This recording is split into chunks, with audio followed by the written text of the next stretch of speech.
మీ పేరు?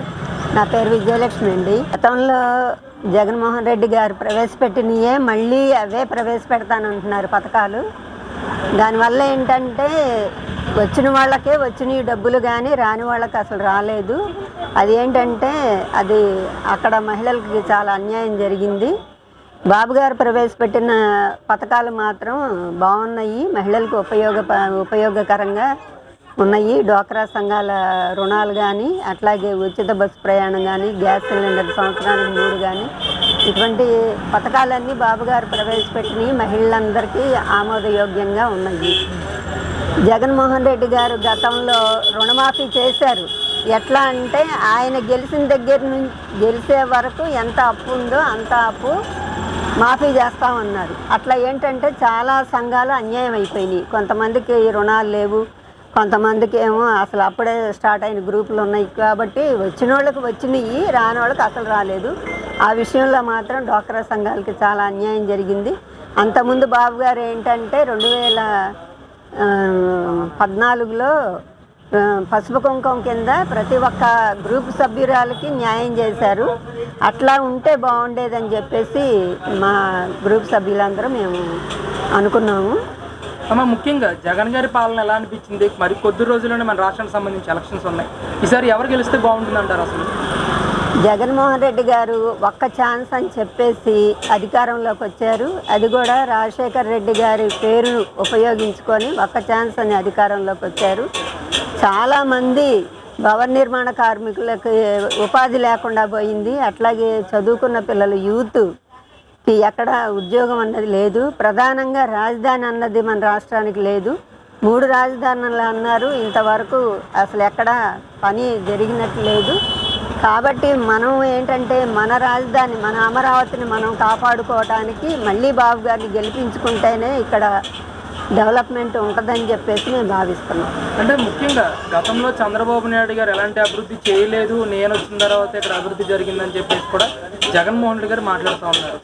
మీ వయసులో చాలామంది ముఖ్యమంత్రులను చూసుంటారు కదా, అసలు ఏ ముఖ్యమంత్రి పరిపాలన మీకు బాగా అనిపించింది? జగన్ గారు చేస్తున్న వ్యాఖ్యలను ఎంతవరకు సమర్థిస్తారు? నాకు ఊహ వచ్చిన దగ్గర నుంచి కాంగ్రెస్ నాయకులు అంటే ఉమ్మడి రాష్ట్రంగా ఉన్నప్పుడు కాంగ్రెస్ ముఖ్యమంత్రులు చాలామంది సంవత్సరానికి ఒకళ్ళు మారిన రోజులు కూడా ఉన్నాయి. నాకు తెలిసినంత వరకు చంద్రబాబు గారు వచ్చిన తర్వాత ఏకంగా 9 సంవత్సరాలు పరిపాలన చేశారు. మళ్ళీ 5 సంవత్సరాలు మన ప్రత్యేక రాష్ట్రం వచ్చిన తర్వాత అభివృద్ధి కావాలి అని చెప్పేసి ప్రతి ఒక్క అనుభవ యోగ్యులందరూ చంద్రబాబు గారికి ఓటేశారు. మనం ఇప్పుడు కూడా మనం గెలిపించుకున్నట్టయితే ఇంకా డెవలప్ అయ్యేది. కాకపోతే ఏంటంటే ఒక్క ఛాన్స్ అనటంతో ఆ ఒక్క ఛాన్స్ ఇచ్చారు. ఆ ఒక్క ఛాన్స్ తోటి రాష్ట్రం మొత్తం నాశనం అయిపోయింది.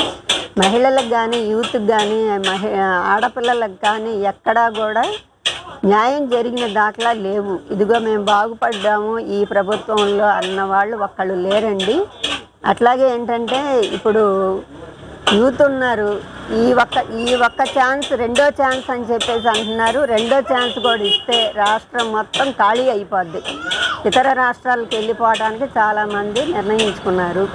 అందుకని చెప్పేసి మన రాష్ట్రం డెవలప్ అవ్వాలి, మన రాజధాని నిలబడాలి, మన యూత్కి ఉద్యోగాలు కల్పించుకోవాలి, మన మహిళలకి బయటికి వెళ్తే రక్షణ ఉంటుంది అని నిరూపించుకోవడానికి మనం బాబు గారిని గెలిపించుకోవాలి. టీడీపీ రావాలి ఈసారి ఖచ్చితంగా అని మేము కోరుకుంటున్నాం. జగన్మోహన్ రెడ్డి గారు గతంలో ఒక హామీ ఇచ్చారు, మద్యపాన నిషేధం చేస్తానని చెప్పి.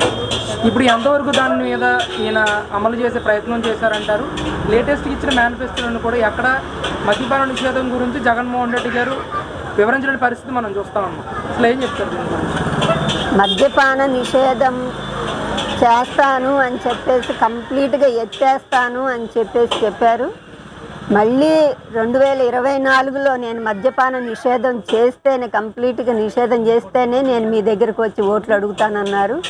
కానీ ఆ విషయంలో మాత్రం 100% ఆ పని జరగలేదు. జరగకపోగా ఇప్పుడు కూడా మేనిఫెస్టోలో మళ్ళీ అదే పెట్టారు. కాబట్టి మహిళలకు మాత్రం చాలా అన్యాయం జరుగుద్దని మేము భావిస్తున్నాం.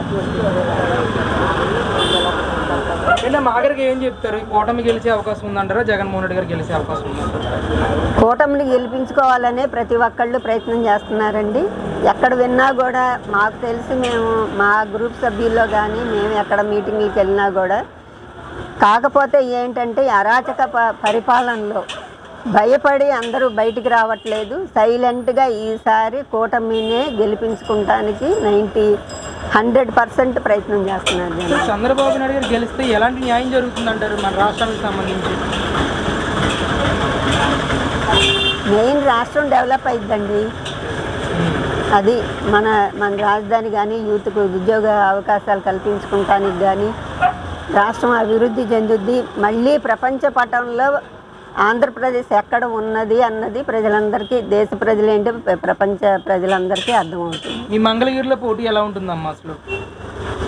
మంగళగిరిలో మురుగుడు లావణ్య గారు ఇంతవరకు ఎవరికి తెలియదండి. వాళ్ళు ఏంటంటే మురుగుడు హనుమంతరావు గారు అంతకుముందు ఎమ్మెల్యే, ఎమ్మెల్సీ, తాండ్రు కమలా గారు ఎమ్మెల్యే అని చెప్పేసి రెండు కుటుంబాల నుంచి ఒక వ్యక్తిని తీసుకొచ్చారు. ఆవిడ చదువుకున్న వ్యక్తి అయితే అయ్యి ఉండొచ్చు, కానీ పరిపాలన అన్నది లోకేష్ బాబు గారి మీద ఆమె పోటీకి సరిపోదు. లోకేష్ గెలిచే అవకాశం ఉందంటారు ఇక్కడ? 90% గెలుస్తాడండి. ఎంత మెజార్టీ వచ్చే అవకాశం ఉంటుందంటారా? వైఎస్ఆర్ దాని మీదకి 3 వస్తుందండి. అంటే చిన్న చితక పార్టీలు కూడా ఉన్నాయి కాబట్టి బంపర్ మెజార్టీ రాకపోయినా ఈసారి లోకేష్ బాబు మాత్రం ఖచ్చితంగా గెలుస్తాడు. అంటే అమ్మ ఇక్కడ ముఖ్యంగా గతంలో 10 సంవత్సరాలు ఎమ్మెల్యేగా రూలింగ్లో ఉన్న అభ్యర్థి ఆళ్ళ రామకృష్ణారెడ్డి గారు, బలమైన సమాచార వర్గం నుంచి వైసీపీలో చేరిన గంజి చిరంజీవి గారు, ఒకవైపు మురుగుడు లావణ్య గారు, ఆవిడ కూడా దాదాపు రాజకీయ ఫ్యామిలీ నుంచి వచ్చిన ఆవిడే. వీళ్ళు ముగ్గురు కలిసి రాబోతా ఉన్నారు కదా, ప్రభావం ఉండదంటారా అసలు లోకేష్ గారి మీదకి? మాకు ఇక్కడ ఆర్కే గారు 2 సార్లు పరిపాలన చేశారండి. కనీసం మా ఏరియాకి వచ్చి మా మహానాడు ఏరియా దాదాపు 35 సంవత్సరాలు బట్టి ఏరియాలో ఉన్న ప్రజలు ఆర్కే అంటే ఎవరో కూడా తెలియదు. కాకపోతే ఏంటంటే ఇప్పుడు లోకేష్ బాబు స్థానికుడు కాదు అని అంటున్నారు. ఆయన గతంలో స్థానికుడు కాదు.